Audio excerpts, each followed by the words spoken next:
UAS kali ini, saya dan kelompok saya itu membuat project yang bernama EduAccess. Project UAS ini kami menerapkan clean arsitektur. Jadi yang dibarengin dengan CKRS pattern. Pertama, saya akan menjelaskan dari CKRS pattern. Jadi CKRS pattern itu adalah sebuah metode kode untuk membedakan antara mana yang comment untuk mengubah data dan query untuk menampilkan data. Jadi CKRS pattern ini juga identik dengan handler, query, dan comment. Jadi data-data yang akan berubah itu digunakannya comment. Jadi kayak create stuff comment, update stuff comment, delete stuff comment. Lalu query itu yang bersifat seperti menampilkan data saja, seperti list stuff query, get stuff query. Jadi itu pattern dari kode CKRS ini. Pada project ini, kami juga menerapkan clean arsitektur, yang dimana setiap folder itu dibagi dan memiliki fungsi dan tugasnya masing-masing. Pada layer domain, atau folder domain, ini berfungsi sebagai abstraksi atau entitas repository, yang dimana di sini merupakan kontrak bisnisnya saja. Layer ini tidak tahu bagaimana cara data itu disimpan, hanya berupa kontrak saja yang mana nanti akan digunakan pada di layer application. Lalu pada layer infrastruktur, ini bertanggung jawab untuk pada detail-detail teknis yang diperlukan, seperti pada staff repository ini yang mana di sini berfungsi untuk mengquery atau berkomunikasi dengan database nantinya. Lalu pada application di sini folder ini berfungsi sebagai use case. Di sini terdapat seperti create, deactive, get stuff, list stuff, update stuff, yang mana file-file ini berfungsi sebagai bisnisnya atau logiknya. Pada folder delivery, di sini data itu akan diparsing menggunakan DTO, diolah pada file handler ini, dan file handler ini akan mengembalikannya serta membuat endpoint untuk application yang sudah di-define sini, lalu akan dibalikkan lagi menjadi DTO. Pada file DTO ini berfungsi sebagai parsing dari return JSON, jadi objek, begitu juga dari objek yang nanti akan dibawa menjadi return JSON. Jadi alurnya kurang lebih seperti request, masuk ke handler, lalu dari handler ini dibawa ke use case atau application, lalu dari application ini dicek ke repository ini, kontrak bisnisnya, dari kontrak bisnis ini akan mendirect ke repository, ke database, dari database langsung mendapatkan respon, yaitu DTO diubah menjadi ke JSON lalu akan siap dibawa ke front end. Project ini kami juga menggunakan API spec, yaitu Swagger. Jadi Swagger ini berfungsi untuk mengenerate atau mendokumentasikan API kita agar nantinya lebih mudah digunakan oleh tim front end dan back end. Bisa dilihat di sini merupakan ada anotasi dari yang nantinya gunakan Swagger untuk mengenerate API kita. Bisa lihat di sini seperti deskripsinya, paramnya, roadnya. Di sini sudah ada Swagger kita, yaitu Open API spec-nya. Kalau kita ke staff, di sini Open API spec ini juga ada parameternya, lalu ada period token-nya, lalu di sini juga ada respon. Open API spec ini juga ada request body-nya.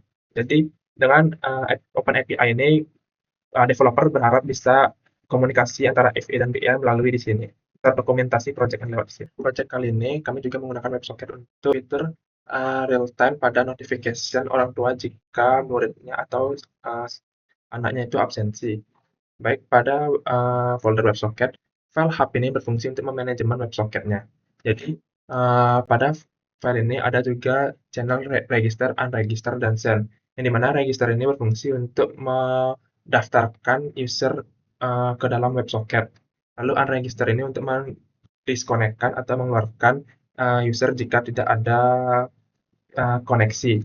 Lalu send ini untuk mengirimkan notifikasi yang dimana notifikasi itu akan channel send itu akan digunakan pada fungsi broadcast. Nah, di sini juga setiap user itu memiliki banyak klien pada device-nya. Jadi anggap user A itu login di device HP, lalu user A ini login di tab. Jadi dengan kita memiliki dua klien ini, jadi tab dan HP-nya itu dapat mendapatkan fitur real time. Pada file handler ini, di sini handler ini memvalidasi token. Jadi apakah akun ini memiliki token, lalu memvalidate token juga seperti apakah token ini dari usernya invalid atau enggak. Jika enggak, maka channel itu yang dari HTTP akan di-upgrade menjadi WebSocket. Lalu di sini juga fungsi file handler ini memiliki write pump dan read pump. Jadi fungsi ini untuk mengecek apakah user ini masih mendengarkan atau tidak. Untuk jika enggak, maka dikeluarkan dari channel WebSocket. Lalu di sini ada handler untuk si parent ini menerima notifikasi, yang dimana notifikasi ini dikirim pada user ID dengan parent user ID. Lalu user ID ini, lalu data ini akan dikirim melalui broadcast yang tadi, fungsi broadcast tadi. Pada project EduAccess ini, kami menerapkan client dan server caching, yang dimana caching ini berada di sisi client dan di sisi server. Pertama-tama saya akan menjelaskan dari sisi server. File CacheGo ini berfungsi untuk memberi apa saja yang diperlukan dalam cache dari sisi server, yaitu pertama new stuff cache, yang dimana ada default expiration yang artinya waktu untuk si cache ini habis atau TTL-nya. Clean up interval ini artinya seberapa durasinya dia untuk ditentukan akan dibersihkan cache dalam memori. Lalu di sini ada get untuk mendapatkan key, dan di sini ada invalidate prefix, yang dimana ketika ada perubahan cache itu langsung dihapus. Cache ini terletak pada handler, dimana logik dari cache kita itu pertama kita membuat cache key, yang dimana itu berisi tentang role-nya dan school ID-nya agar cache kita ini tidak salah sasaran dan tidak salah role, karena kita memiliki school ID banyak dan memiliki beberapa role agar setiap cache itu tepat sasarannya, maka dibuatkanlah cache key. Lalu di sini dicari apakah cache yang dikirim oleh front end itu ketemu atau enggak. Jika ketemu, cache respon akan diberikan, yaitu cache control yang bersifat private, lalu max age-nya ini durasi dari klien caching itu sebesar 30 detik dan must revalidate, harus divalidasi. Lalu header juga mengirim attack dan authorization.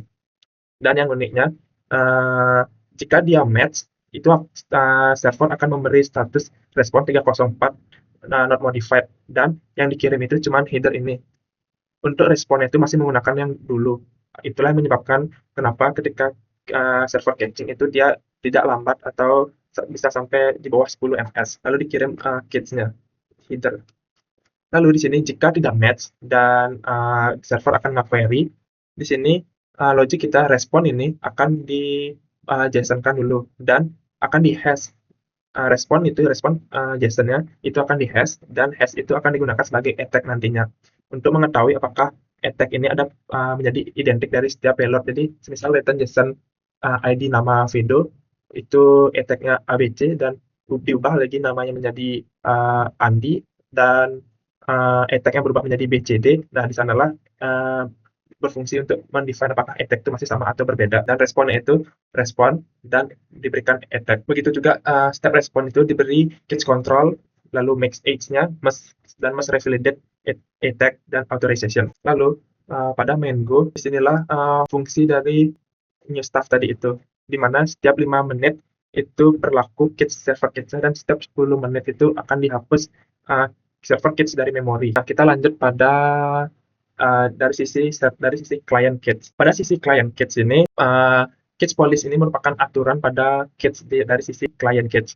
di mana pertama-tama inserter itu ada cache-nya, lalu cache police ini harus request dia, dan di sini ada namanya cache option untuk bypass API Clandar. Ini di sini merupakan tempat menampungnya cache pada dari sisi klien, di mana dari sisi klien itu disimpan pada memory cache yang nantinya bakal bisa digunakan oleh mobile dan web. Di sini ada define-nya, itu cache option provider dengan mereturn dari aturannya, begitu juga dengan staff list, dan semuanya itu mereturn dari aturan cache policy tadi. Dan di sini juga dia membaca cache store provider apakah ada atau tidak. Lalu lanjut pada staff. Di sini cache disimpan pada provider.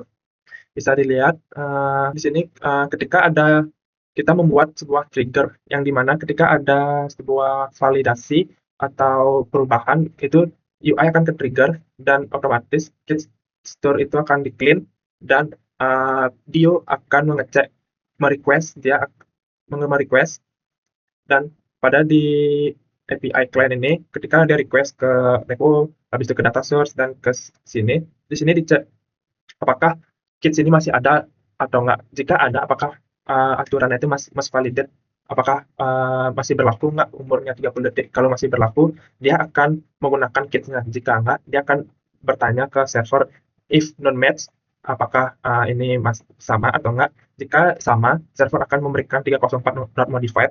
Jika berbeda, server akan merequest ke database. Lalu pada server cache juga saya juga menerapkan invalidate prefix, yang artinya jika ada perubahan di sini dan berhasil, maka si cache dari memori server itu bakal dihapus.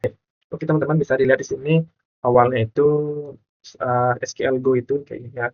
Kita mencoba ke manajemen admin dulu. Bisa dilihat di sini Go meng-fetch atau meng-SQL ke database, dan di sini bisa dilihat juga time-nya tuh 40 second dengan status 200 oke, dan respon itu ini. Jika kita cepat pindah kalau ke manajemen admin, nah di sini tidak ada cache karena klien cache masih mendapatkan dari memorinya. Nah, ketika memorinya sudah habis, lalu mencoba ke-cache lagi ke server, atau fetch lagi ke server, respon itu kosong, dan hidrat itu 304 not modified untuk statusnya. Lalu, bisa lihat di sini ada cache control dan attack private mas X30 mas revalidate, yang artinya setiap si klien ini meng-request, itu pasti selalu mendapatkan header, tapi untuk responnya itu dia kosong. Tapi kalau untuk pertama kali atau nge-fetch pertama itu, dia pasti mendapatkan respon. Durasi untuk time itu di bawah 5 ms, bahkan 2 ms, 3 ms. Ini untuk pertama kali, server langsung nge-catch. Lalu kita cepat-cepat pindah. Di sini catch 304, staff, di sini tidak ada catch. Di sini ada fetch, sorry. Di sini pun tidak ada fetch untuk si staff. Tapi kalau kita udah 30 detik,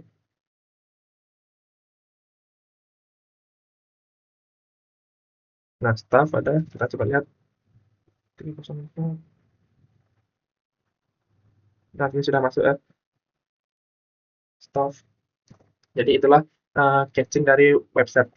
Kita coba melalui mobile. Oke teman-teman, di sini bisa dilihat aku baru saja melogin, besarkan aja dulu. Pertama-tama kita coba pindah ke admin.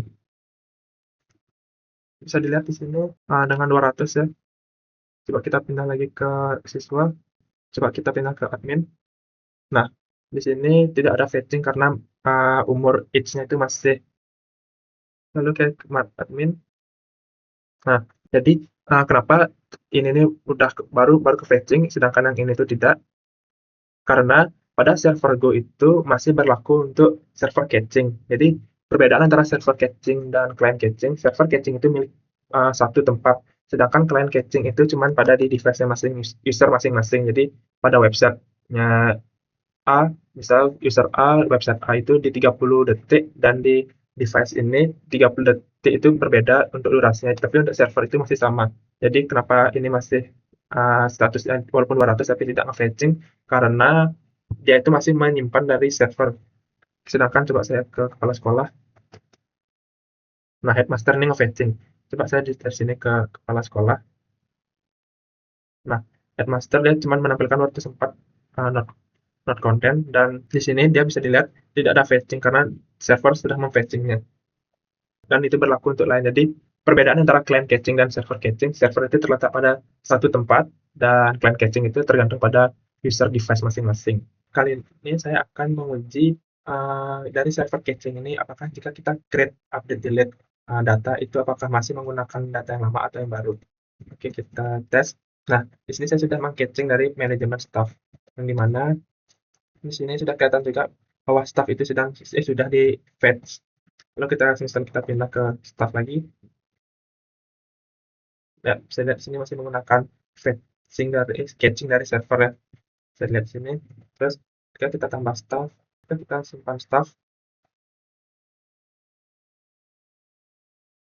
Oke, bisa lihat di sini server lagi meng-fetch ulang, dan di sini SQL juga dijalani, dan refresh trigger tadi itu telah terjalani. Jadi pada sisi backend yang bekerja itu adalah invalidate prefix di sini. Jadi ketika create staff dan berhasil, jadi staff catch itu akan menginvalidate prefix, menghapus catch, dan jadi catch pada server itu tidak ada. Lalu pada client catch itu ketika create staff di sini repository watch provider dan provider akan menjalani create staff, lalu create staff provider itu otomatis dibersihkan, lalu di trigger untuk provider si staff, dan invalidate staff provider. Jadi UI otomatis meng-trigger dan meng-fetching ulang. Lalu kalau saya fetching ulang lagi ke guru masih berlaku fetchingnya, server cachingnya maksudnya, dan staff. Nah, Di sini sudah tidak ada respon dan server caching masih berlaku. Jadi itulah cara penanggulangan agar server server dan client caching yaitu tidak basi untuk mendapatkan data menggunakan invalidated prefix-nya. Baik, sekian penjelasan video mengenai project UAS saya dan kelompok saya. Sekian dan terima kasih. Dadah.